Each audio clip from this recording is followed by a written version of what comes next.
everybody. Hi, everybody. And welcome to the Mary and Jerry podcast.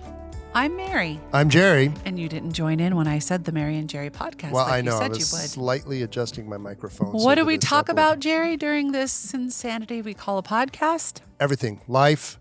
Love. Liberty. Marriage. The pursuit of happiness. Family. The pursuit of happiness. Bacon. And everything in between. Everything. There is nothing that is off limits. Yeah, we're about to prove that today. We ain't sure are. So we have asked you all in the past to kind of send us questions, comments. And I had a great conversation with a friend of mine earlier this week. And I said, hey, do you have any suggestions for the podcast topics? And she was like, actually, I do. And so she was, she asked if we could kind of talk about postpartum life. Right. Being new parents. What's it like? Now, we haven't been new parents for quite a while. 34 years to be exact. Just to be fair. But it's not something you ever forget. Oh, no, you do not. So there's a lot of talk on the internet, about how moms these days, new moms, we used to go to our mom friends for help and for advice. And now we're finding that a lot of the young moms go to an older mom. Is that you? Well, that is my current status in life, yes. Older mom. Wise mom. Wisdom, as we have said before. Just just from means experience. I've made a lot of mistakes Which and lived comes through from them. bad decisions. So, right. Yes. So, and I think that's a good thing. I think that's how it used to be. We would ask our own mothers, we'd ask our aunts, our grandmothers, the extended family, right? And that, and they would actually give you advice whether you wanted it or not. Let's be really clear. Pretty much, they would. Yes. But now, because of the breakdown of the family, there's a lot of women that are having babies whose moms aren't even in their life. Yeah. Or their parents, they're children of divorce, and so there's friction there. There's strain there. So they don't necessarily feel like they can ask them or want their advice. So when I was talking with my friend Meg, and she was like, I think it'd be great if you guys talk about how new parents can help one another, kind of talk about the truth of being a new parent. Okay. So you start. Okay, so you were home. You were in the Navy when we were becoming parents, and you were home for the first 6 months of Jonathan's life before you went overseas. Hold on. You got to set the table here. Time out. Set the table. Okay. Okay. So when we had Jonathan, I knew nothing about babies, children, care of babies. I was not around babies, did not grow up with babies, right? I was the baby of the family, right? And my older brother and sister were, my sister was 8 years older. My brother was 5 years older. So I knew nothing. Now, you, on the other hand. I am number 2 of 8 children, and I am the second mother in my household. So you also did what as I babysat. Yeah. You babysat. Yeah. So I've been around babies and children my whole life. And I love them. They're awesome. Now you can set the table. Okay. So you were home for the first 6 months. And I remember we moved to Maine when I was 7 months pregnant. Mm-hmm. And at the onset of winter, that was a good plan. Yes, thanks to the Navy. I thought it was a great plan. I loved Maine. That was one of my favorite duty stations, Brunswick, Maine. No. It was awesome. No. It was like winter wonderland. It was beautiful. 9 months out of the year. Well, yeah, their winter was definitely longer than 3 months. But I loved it. It was wonderful. You deployed 3 times while we were there, and you came home halfway through your last deployment because your orders had changed, and we were going to D.C. So when I had Jonathan, I was 22 years old. Now, I might have known how to change a diaper. I might have known how to prepare a bottle. I might have known how to bathe a baby. I had no idea about nursing. My mother didn't nurse. I wasn't around women that nursed. And I had no idea what it was like to actually be the parent. Right. It's like, okay, here you go. I was 24, 22. And the doctor you were 25. Here's this little bundle. Take it home now and take care of it. Exactly. I like, wait, you're doing what? Jerry's like, they're letting us go home with him. They're letting us go. Well, we had to have a car seat, of course, which, back then I think was made out of like wood. or something. No, remember we took the car seat to the fire station and they put the car seat in the car. Yeah. We had to come back from the fire. This was back when you had to be certified, that it was certified, put in there correctly. So we had to bring the note from the fire station to the hospital, right? So they would let us. Now take this the was baby back home. in the day. This is 1989. Before they had all these cool things now that you like snap. You have like the car seat base, and then you got the little carrier thing that snaps into the car. We didn't have that. We didn't have it. Like I said, we had like the same basket that I think Moses floated down the Nile in. So there was none of that. Right. So we had, I was so excited because for one of my baby showers, I had been given a wipe warmer. It was the first one on the market, and I thought it would be important because we lived in Maine and it was cold, and those wipes would be cold on the baby's bottom, that would 3 a.m. traumatize them. Little did we know what happens when you take off the diaper of baby boys. What happens, honey? Oh, I knew. I have 6 brothers. I used to change. But you Andrew's didn't tell diaper. me. No, I didn't tell you. You didn't tell me. So the first time I went to change Jonathan's diaper, it was a waterfall. Oh, Old Faithful. And you laughed. You thought it was hysterical. It and was hysterical. Stop. What? Because there are some experiences in life that you just need to have, and that is one of them. No. Sort of like when he was 1 year old and he had just eaten and I was jostling him and throwing him up in the air. Okay, that was hilarious. And he decided to puke, and I swallowed some. It was disgusting. But anyway. Your brothers thought it was hysterical. Oh, it was hysterical. Yep, I was hysterical, all right. So, So let me sum up the first 3 months of Jonathan's life for me. All I did was go, is that normal? Is that supposed to smell like that? Is that normal? Is that what? I had no clue, and I'm right. that time when God put odor in the poo-poo, because you're like, oh look, like the very first poop, you thought it was, you were like, oh, it's glorious, it's his first poop, and I'm like, oh man, that stinks. No, the first poop is the meconium. It's black tar. Yes, and I'm like, is that normal? Is that supposed to do that? And the nurse told you to calm down. Oh, she did. She's like, she oh said, yes. Take a breath, sailor. Oh yes, yeah. She's like, it's fine. That's perfectly normal. Okay. So what I wanted to do with this podcast is kind of encourage our young listeners, and we have quite a group of young married couples and singles that listen to our podcast. And I just want to encourage you, if you are in or entering that new season of parenthood, there's going to be a couple things that are kind of universal for all people. Right. And those are? Number 1, get used to not sleeping. Oh, Lordy. Okay. Now, you learn to sleep in 20-minute increments. It was very impressive. Because I did that in the Navy too. And you learn to catch sleep when you can. And I mean, you just went and you were out. Well, because Jonathan took a nap. You took a nap. I took a nap. And I did not subscribe to that in the first couple of weeks. I thought that, when he was sleeping, that was my time to do a load of laundry. That was my time to grab something hot to eat, grab a shower. What I learned very quickly within the first 10 days was no. When baby sleeps, mom sleeps. Now, I'm not talking about when they're 6 months old. I'm talking about for the first 3 months of postpartum life. It really is it's a beautiful thing to be able to rest as you can. Now, this becomes more challenging the more children you have. Oh, yeah. Okay, so that brings up the second thing is, first of all, you're not going to have a lot of sleep. It's not a time to make really important decisions. Do not operate heavy machinery. It's just... It's hard. Your body is undergoing a massive readjustment. There are hormonal issues left and right. Your emotions are all over the place. And if it's your first child, you've never had a child before, you're not comfortable around small children, it's absolutely terrifying. And we need to just be honest about that. So that brings up the second point. The second point is ask for help. It's the third point. Is it the third? It's the third point. No sleep. Right. That's the first point. Oh, okay. The second point is get all the help you can get. Ask for help. Now, this becomes challenging when intimate relationships in your life are not necessarily healthy. And what I mean by that is not all families are close. So it's not like you can call your mom to come and hang out with you and the baby, right? Because maybe you're not speaking to your mom. So that's when kind of like your community comes in. And we really had to work at building our community. Well, yeah, because when Jonathan was born, we were in Maine, so we weren't were on close base by housing. anybody. No in family. The family. There was no family. Both our parents were still working.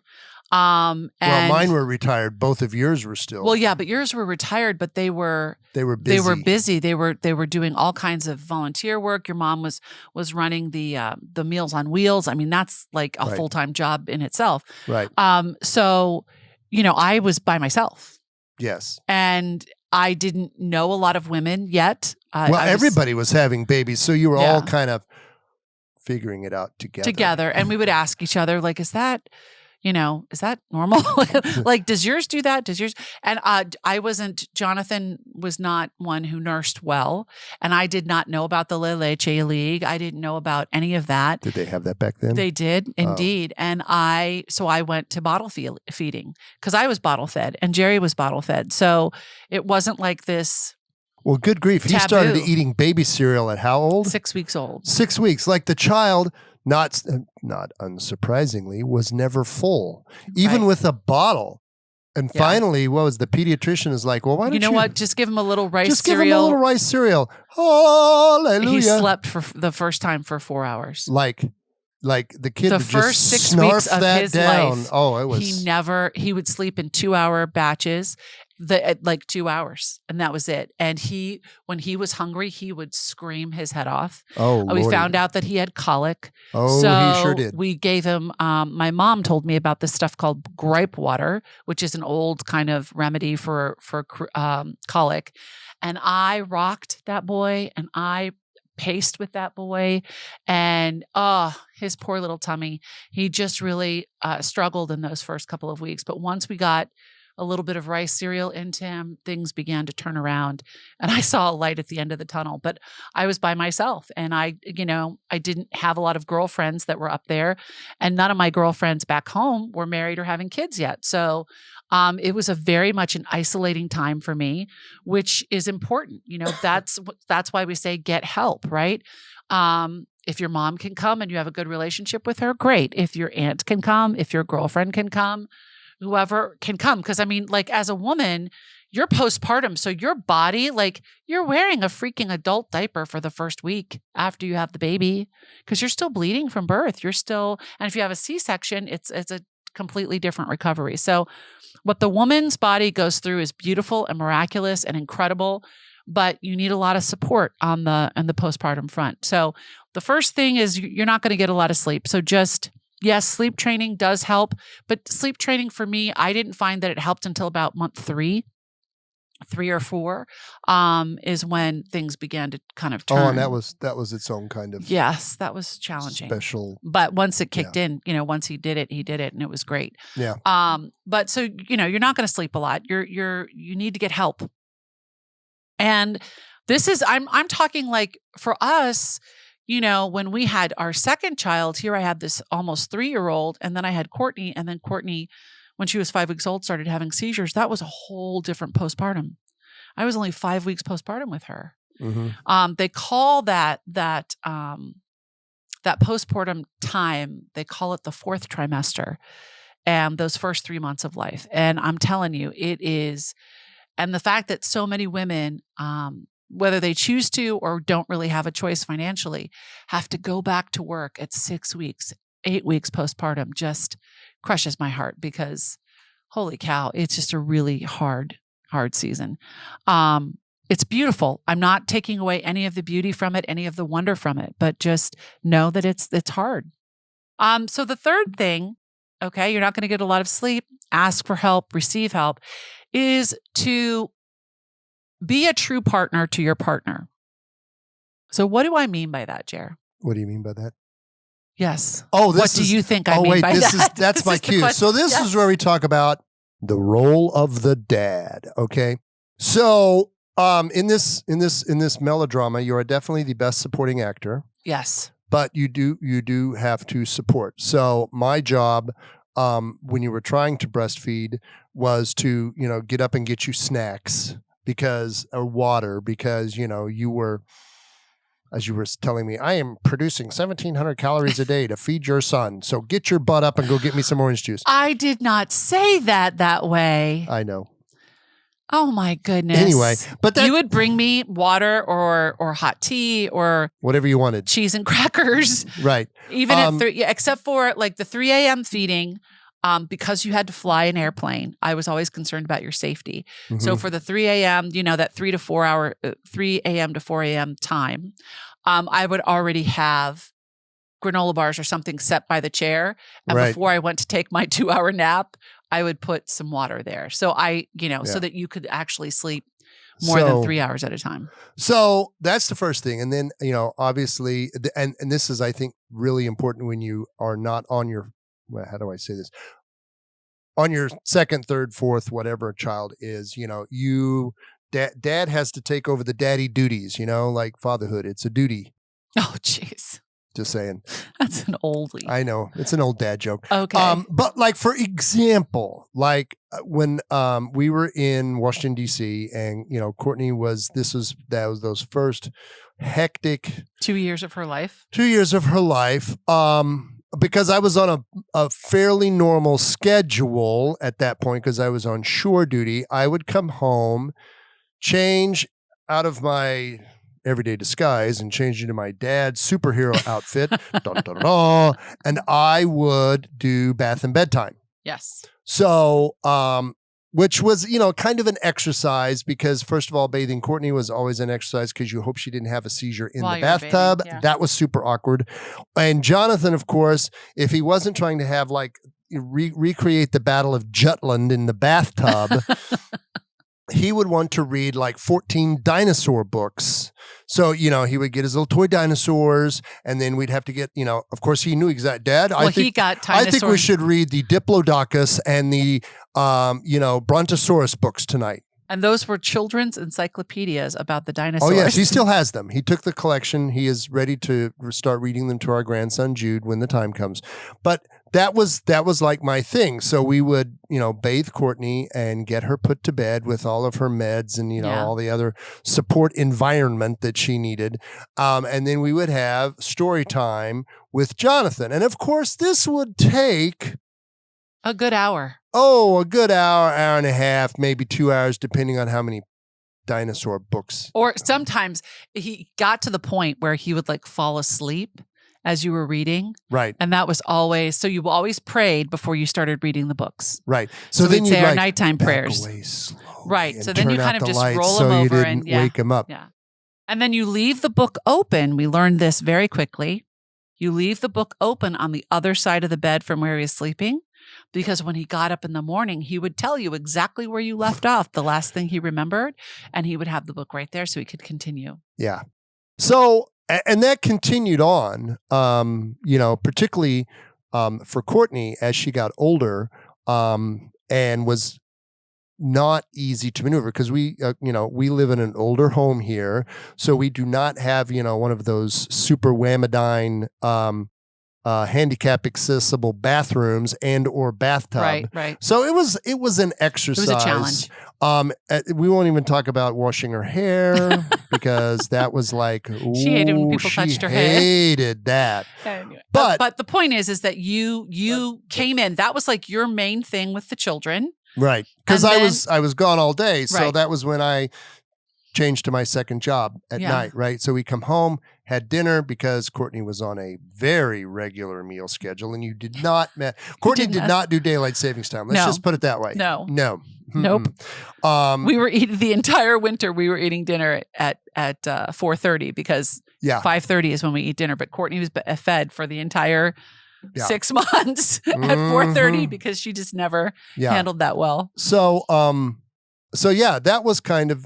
And then you would also kind of give me, you would be like, hold on, I'm not done yet. Oh, I'm sorry. So then after I put them to bed, you do the dishes. Then I'd come down and clean up the kitchen, help out because that's what we had decided when we first got married. Help out with some chores, right? And maybe we'd fold some laundry while we watch TV or whatever. But, we still had those, regular things that everybody has to do. You have to, clean the kitchen, do the laundry, vacuum, clean the bathrooms, blah, blah, blah, blah, blah. So that was... so we divvied up the household chores. Divvied up those. And then if one Somehow I still ended up at the bathrooms just saying... Because we negotiated that before we ever had children. Yeah, I'm just saying. So that did not need to be renegotiated. Thank Apparently you very not. much. Apparently that was a permanent clause That in is our correct. contract. Mm-hmm. Mm-hmm. Your point, sir? I have no point. Okay. Thank you. So partners need to be partners, right? It's not, and even especially like if she's nursing, then take it upon yourselves, gentlemen, to order dinner in one night, to make sure that she's got what she needs, because she's it 24/7. And for your child to thrive, mom's got to be producing the milk if she's breastfeeding. She's got to be available to that child. And there is so much happening in her postpartum body and brain that you as a man will never understand, nor are you meant to, that your love and support in that time is crucial. And I'll even direct that to her body. Pregnancy did a number on me physically. Yes? Oh, yes. Well, you had, what was that condition? Preeclampsia with Jonathan. Yeah. It was not good. No. But I gained almost 100 pounds with Jonathan due to some medical issues that I was having. Yes. And then within the first 6 weeks after his birth, I lost like 50 of those because it was all fluid. But my body did not look like the body that got pregnant. And so the third point, right? Are we on 3 or are we on 4? Close enough. So no sleep. The next point. Right. No sleep. What was the second one? Get help. Get help. The last one was partners need to be partners. Partners need to be So partners. the fourth one is go gently into that physical and intimate reconnection. And I say that because things that once looked like a 6-pack, nice and hi Maggie, it's nice to see you. Hi. Yes. Our guest on our podcast if you're watching the YouTube video. Thank you, Maggie. She just wanted us to know that she loves us and there was no postpartum with you. Yeah, there actually was. But anyways, there you go. So go be gentle. Be gentle. All right. Her body's not going to look like what it looked like. And she's looking to you to love her just as much as you did, if not more, before you had that baby. She's looking to you to encourage her, to accept her. I know that's a lot of responsibility, gentlemen, especially if you're looking at a person that you might not recognize in the state that they're in. And also be gentle on their baby brain. Let's be realistically. It's not baby brain. Do you want to know what it is? It's called a lack of sleep. Well, Just that's be a symptom. gentle. Be gentle in general. The condition is baby brain. Yeah. They're tired. They've got a lot on their mind. They're you kind of did the same thing too. It's like, is that normal? Should he be doing that? Is he doing everything on time? Well, because I'm the one that went to the doctor and the doctor would say, so tell me, how many times a day does he pee? I'm like, am I supposed to catalog that? I didn't know I was supposed to count that. Well, they ask you things like that, or at least they used to. Maybe they don't anymore, but they did, because then you knew the baby was hydrated and things were, as they should be. But it, you were after Jonathan, you were ticking off those weeks on the calendar. Yes, in a precise military manner. Yes. And it 6 weeks. It was a lot of pressure. Now, when you've given birth to something the size of a watermelon, out of something the size of a lemon, what makes you think that you would like to engage in anything after that? I'm sorry. Were you asking Put yourself me in my position for a moment. What I was thinking? Can I answer that question in the classic male fashion? I was not thinking with your brain. With my brain. And I remember coming home from that appointment. And to be fair, the boy did have a big old pumpkin head when he was born too. Really? Okay, we Just didn't have to. Fair. I was trying to be gentle and gracious and classy. So stop. Okay. You just ruined it. Stop. So my point is, ladies. Gentlemen.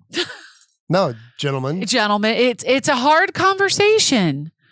And I happened to be married to a man at the time who, would you say, was a little immature in that arena of life? Immature, but enthusiastic. Oh my gosh. Yes. Very enthusiastic. I don't. Anyways. I love to keep my audience riveted. let's just say it was not very successful or enjoyable in any way, shape, or form. Oh, no. For at least one of us. Yeah. It was not. It was not a good moment. So, we had some adjustments. We made some adjustments. We made some adjustments, as in another month. Yeah. But, this is called a sacrificial love for a reason. And that's a sacrifice. It's a sacrifice for a woman to offer her body in such a way to give birth. It's a sacrifice for a man to abstain and be celibate for a long period of time, because there are many situations that come about in pregnancy and childbirth that you may have to abstain for months. If you're doing NFP, there's hyperfertility where, if you don't feel called to have many, many, many children, you might be abstaining. So it's a virtue of patience. It's a virtue of prudence. It's a virtue of perseverance. And it shows honor and strength for you to do so. So, yeah. Mm-hmm. Be gentle. Go gently into that good night. Mm-hmm. And what's the last thing you can offer, Jer? Well, it kind of goes with the number 4, whatever. You have to remember you're a team, right? Yeah. So one of the things that people ask us sometimes is, with the child like Courtney, and then so we had like extremes, right? Jonathan was super smart, super hyper, into everything, going 24 hours a day. Courtney was like never moved, but had seizures. But had seizures and stopped breathing. Right. Yeah. So we were kind of trying to be in the middle of that, which was always pretty challenging. So people would ask us, how do you, get through your day? Because like I said, you've always got things that need to be doing. And we said, well, we were never one of those couples that said, oh, that's her job or that's his job or whatever. It's like, there's just stuff that needs to get done and who's able to get it done at that moment. Right. And that was important, particularly when, when Courtney was young and was in the hospital a lot. Of course, Mary had to be in the hospital with her because she was so little and had such severe issues. So, my challenge was, taking care of Jonathan, and making sure he felt loved and making sure that he felt, so, I might and take Jerry is not good in a hospital. That's just not So I his might gifting. take him to the hospital so he could see Courtney, see that mom was there. She was okay. Then I'd take him home. We'd have to do bath and bed and yada, yada, because, maybe the next day he's got to go to kindergarten for half the day or whatever, and then I have to pick him up, bring him home, do the same. There was a lot of adjusting. We tried to keep his routine as typical as possible. I hate the word normal and I'll never use it because it doesn't exist. Because, that was important for him. Yes. But during those periods when she was in the hospital, because no, I did not do hospital. I have actually been kicked out of some of the finest emergency rooms. Of the finest emergency rooms in the Northern Virginia area. I had to basically be almost Mr. Mom to him while she was in the hospital, because you could not leave Courtney alone in the hospital. Ever. Well, I couldn't do it. Like, I literally couldn't. There are many parents of special needs kids that do not have a choice. They're either single parents or one has to work while they're both working. There are just so many different situations where they didn't have the choice. Their child was sick. They were in the hospital, but they couldn't spend the night there because they had to be with the other children or what have you. So I was very blessed in that I could stay with Courtney, but I also, I could not leave her. It wasn't, I wouldn't sleep. I would be calling the hospital every 30 minutes. How is she? Have you looked in? What's going on? She's just a little baby in a room, and I just couldn't do it. Toward the end of our time in Maryland, because we literally lived 10 minutes from Bethesda, there was a couple of times the nurses finally shooed you home. Yes, to sleep. And you're like, well, I'll be back at 6 a.m. And, whatever shift change was. And they, right at 6 a.m., there you were at shift change. But we lived literally 10 minutes down the road. But we lived literally 10 minutes down the road. And by that time, she kind of had her own reserved suite because we had been there so stinking much. But no. And they all knew her and I knew them. I knew the staff. I knew the different nurses coming in. But Yeah, and then later when even later when we were here and Courtney still was in the hospital, not as much, but she was still in the hospital. You still chose to stay with her overnight because then, a lot of the times they were doing tests and all this other stuff. Well, that's when they do an EEG. They do it at 3 a.m. in the morning because the EEG room was open. Yeah. So, and then, and I still was home with Jonathan, right? Because at that point he was homeschooling. So I had to make sure that he got his schoolwork done. You guys spent a lot of time together. And all that. So we did the same roles. They just looked a little different because Jonathan was older and, right. Courtney had different needs. Courtney had different needs. So, but. And I would say, and finally, most importantly, a lesson that we learned, those of you that listen to this podcast, a lot of you know our story, know that we faced addiction within our marriage to pornography and Me to Food. And this was all going on while we were young parents, while, we were taking care of our kids. Our marriage was a disaster. But we did make a decision along the way to fight and to stay together and to fight for our marriage. Right. And I think in the end, that was the greatest decision we could have ever made because we gave each other grace. Not all the time, certainly not, but at least 50% of the time we were giving each other grace. Yes. And we were just surviving. We spent 22 years surviving. Yeah. And it's been, we've been talking a lot recently because, of course, this year marks the 9th anniversary of our daughter's death. How when you live in crisis mode for so long, you have no idea how to live in peace. 'Tis true. Yeah. I'm sorry. Were you looking for me to disagree with you? I'm like, no, it's taking, and we're still not completely deprogrammed.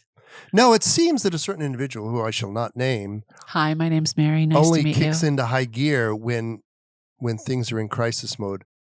It's like I've been programmed to do that, and I have to. It's like I'm going to procrastinate until the night before, and then I will put on my cape, and here I am to save the day. And as I get older, I can't do that anymore. And I just realized in the last 3 or 4 years that we don't have to. That we don't have to. And so I am still in the midst and the process of rewiring how I do things in my own mind. Like, this is not an emergency, Mary. You can actually prepare for this. You can do this. Because you know it's coming and the schedule is not going to change. Right?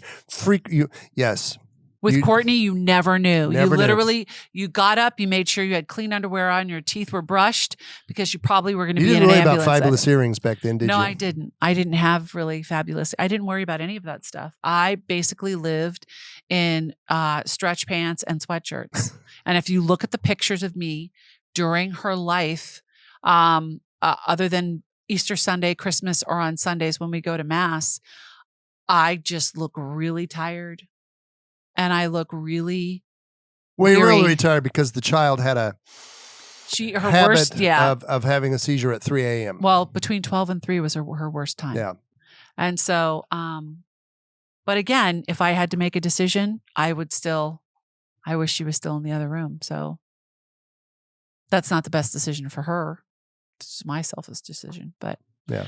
And so anyways, postpartum, that's what we're talking about. And I know we've kind of drifted a little bit, but I think the same rules that apply in postpartum apply in menopause. We've already kind of talked about that, to be gentle with yourselves. I'm good. I'm glad you brought that up because I was going to bring that up. It's okay. It's going to be okay. It's right? You're going to make mistakes. Yes. Right. I mean, everybody, people say to us, well, we're not going to raise our kids the way we were raised. I'm like, okay, great. Cool. Yeah. I'm like. The point is to be also on the same page. Let's talk about that for a second. Mm-hmm. Okay, that's a big one. Be on the same page. What does that mean? Have you talked about how you're going to discipline your child? Right. Jerry and I disagreed on that from the very beginning. And there were many conversations. I grew up in a household that spanked. Jerry grew up in a household that did timeout. or go stand in the corner. Is that what you did? You went and sat in the chair Or in the corner? basically Eleanor Pearl's stern look and displeasure and disappointment. And that was all it took for you? See, no way. That never worked for me. My we dad have could look at me. discussed this in previous podcasts. But we were in different places, and that was bad because by the time we had a toddler who was running the roost, and then we have, Courtney come along, and with her disabilities and all of that and the trauma and the drama, like it was not fun. It was not fun. And so we had to consciously sit down.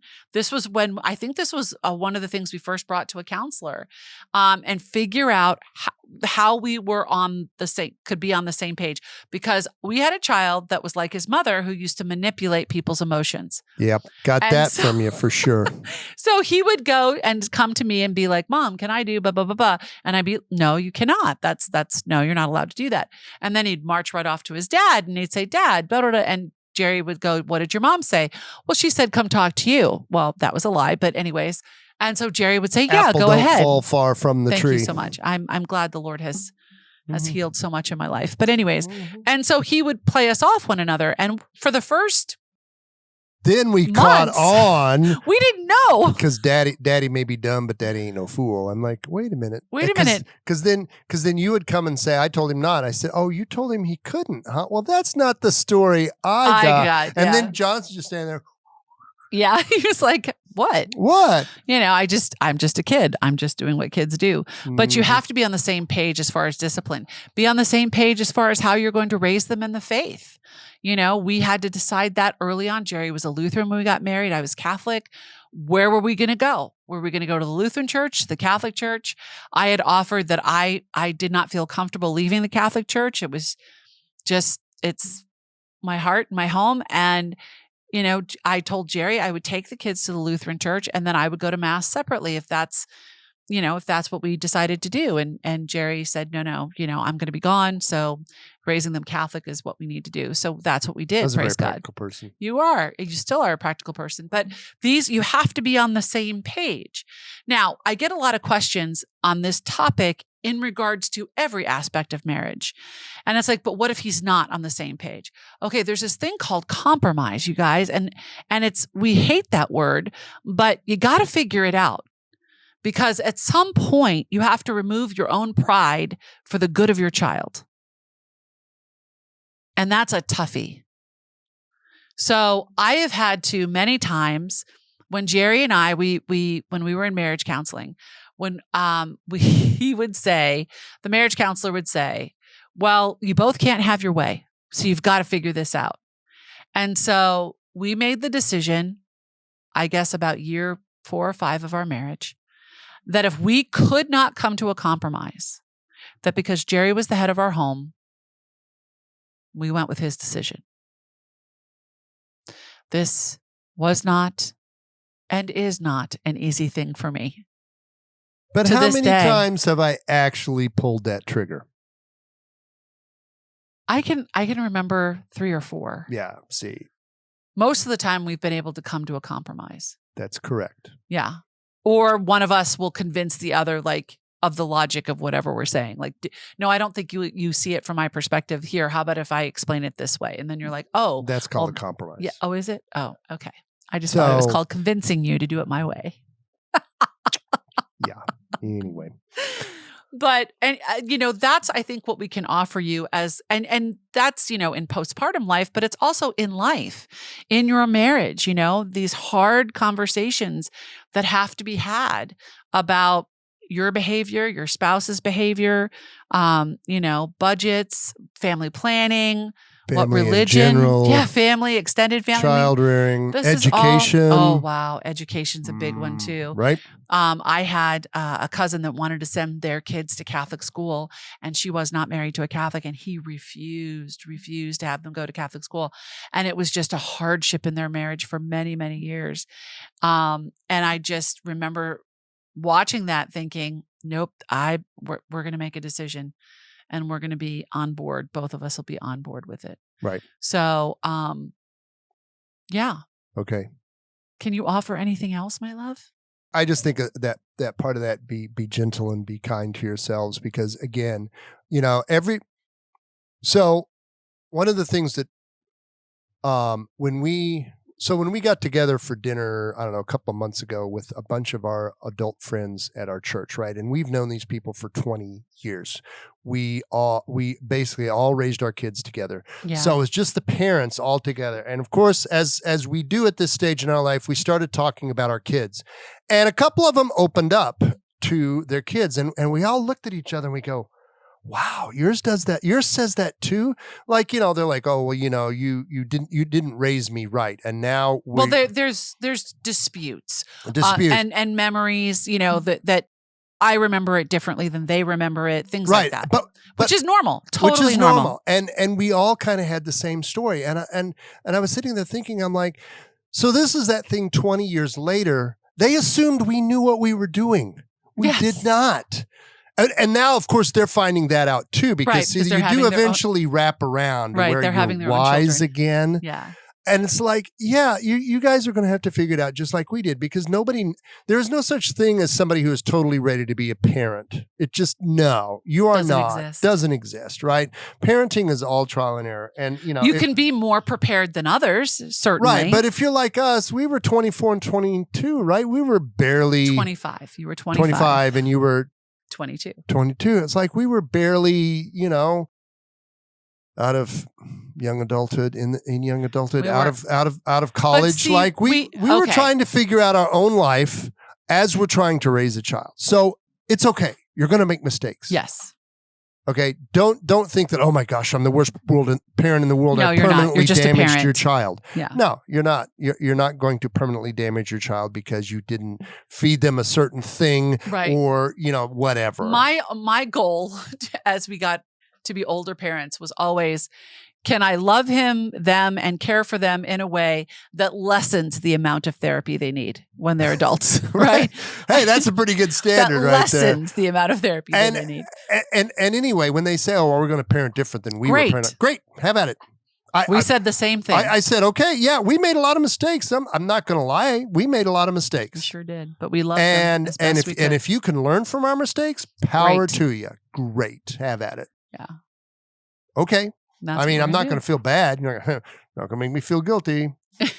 We did the best we could at the time with what we had. And that's all you can do as a parent. And that's all you can do as a parent. You do the best you can at that time with the gifts and talents and charisms and resources that you have. Yep. Okay. And every family is different. So what is it, your favorite phrase? Don't do what anybody else is doing. Don't do comparison. Don't compare. Comparison is the thief of joy and the thief of your life. We learned that real early with Courtney. Like, we were not like anyone. No, our family doesn't look like anybody's family, even to this day. So we didn't have to worry about comparison because we knew for a fact that... Well, okay, I'll challenge you on that. We did. I compared a lot. Well, I remember in my young motherhood...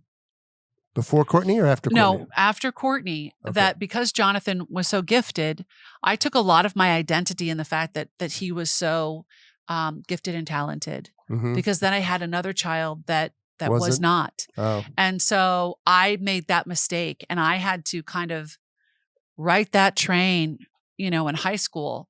Your identity does not come from your children. Your identity does not come from your job. Your identity does not come from your spouse. Your identity comes from the Father.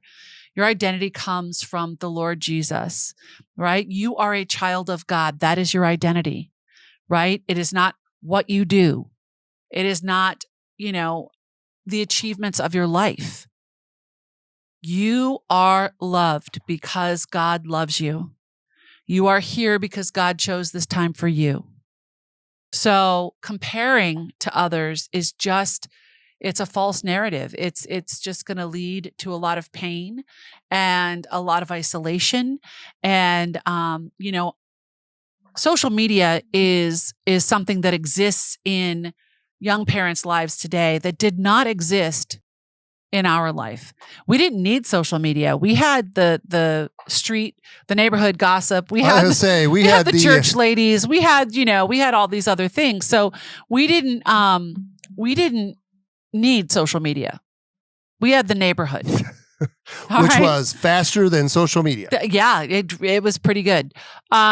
So some of the things still existed, like, the neighbor down the street just got a new couch. we just got a new couch from Goodwill. They got it from an actual retail store, things like that. So you go on social media today, and one of the things I always pray before I go on, that whatever I am consuming is good and is worthy and is not going to push me away from the Lord and into a place of sin. And the same can be said for young moms, right?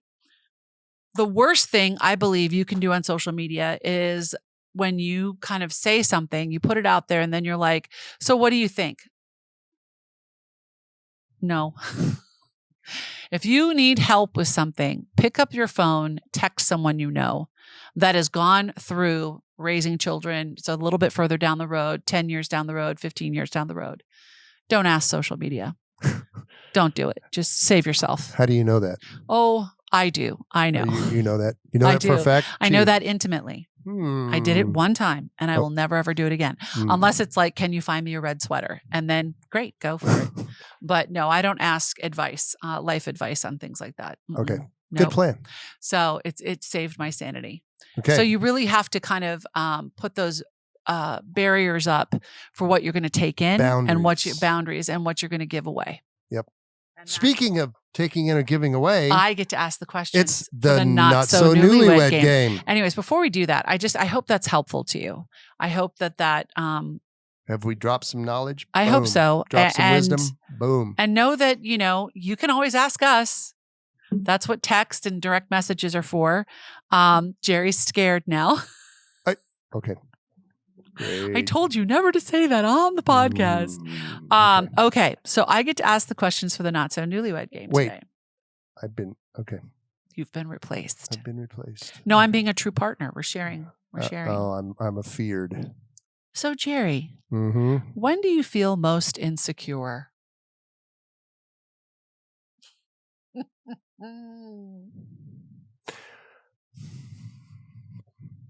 Rogaine commercials? No, you're not allowed to make this a funny. Oh, I'm this not? Is serious. When am I insecure? Yes. I was very insecure as a parent. Now, you mean now, like today, like 2023? Sure. Insecure. That's a loaded question. Okay, give me a loaded response.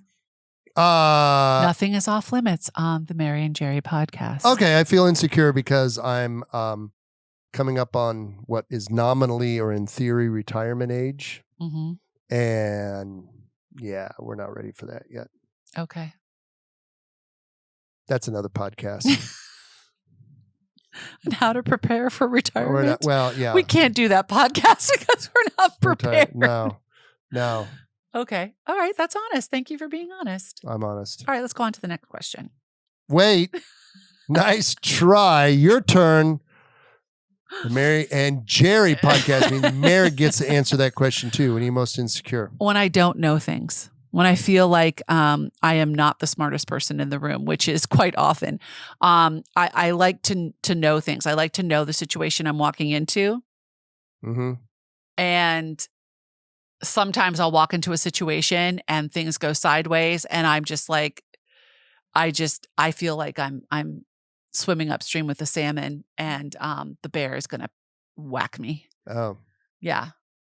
I feel insecure when I don't know the situation I'm walking into, and a lot of times as a professional retreat leader and speaker, I was going to say an example of this would be, yes, every talk you've ever given. Yeah, I don't always know the situation. I know some details, but sometimes you don't know the full. Oh, and there have been many times. I watch this. Yeah, from afar. And you can see me make adjustments. And Jerry will say after I've been, in ministry, I'll come and we'll be driving back to the hotel or something, and he'll be like, "So I saw you, and you were doing this and this," and I'm like, "Yeah, I was paddling like nobody's business." I was not prepared for that, but I was not prepared for that. Had to adjust on the fly, which you do pretty well. Yeah, I've learned to do it, but that's when I feel the most insecure. Okay. Second question. What do you think are my best qualities? Okay, we're still honest. We're still not funny. We're still PG. Not sexual. Okay, so we're still PG then. Oh my gosh, I can't believe you. Okay. I'm just looking at My best qualities, not my best physical attributes, my best qualities. Okay, so your best quality is you are a very empathetic person, and you are always looking to help somebody else. Aww. Mm-hmm. And you make a really awesome chicken fried steak. I knew you were going to bring it back to food. Okay. I think your best qualities are your honesty. Exactly, which is why I said chicken fried steak. Your honesty and dance moves? No. Oh. Don't interrupt. Wit? I'm thinking. Well, the fact that yes, your humor. Your humor has, I think, Jesus and Jerry's humor as what has saved our marriage. Because when I want to dissect your human body with tweezers, I am so angry at you. Mm-hmm. You will say something and I cannot stop laughing. Stop making me laugh because I want to. I want to kill you. Like, you make me crazy. There is no one in the world that can make me as crazy, as fast as you can make me. It's a talent. Honed over 35 years. Would you say that I do the same for you? Oh, absolutely. He would say that because last night we got into what we call a tussle over some issue. And Tussle. It was like the Battle of Austerlitz. I don't know my what that Napoleon is. reference there. Okay. It was bad. Lots of people died. Oh, yeah. Anyways, it was one. We don't tussle very often, but when we do, we are people that dig in to our side. And it was one of those very challenging conversations. And at the end of it, we're just looking at each other and I'm like, I am exhausted. And he's like, I am exhausted. And I'm like, why?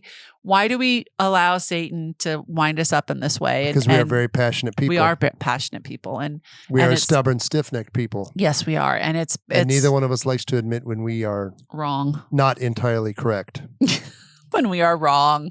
Not entirely correct. There's a difference. I was wrong. We were both wrong yesterday. Just wrong about different things. Mm-hmm. Mm-hmm. Mm-hmm. But I love you. I love you too. And I'm really, really glad you asked me to marry you. Glad I asked you to marry me because then I wouldn't have chicken fried steak.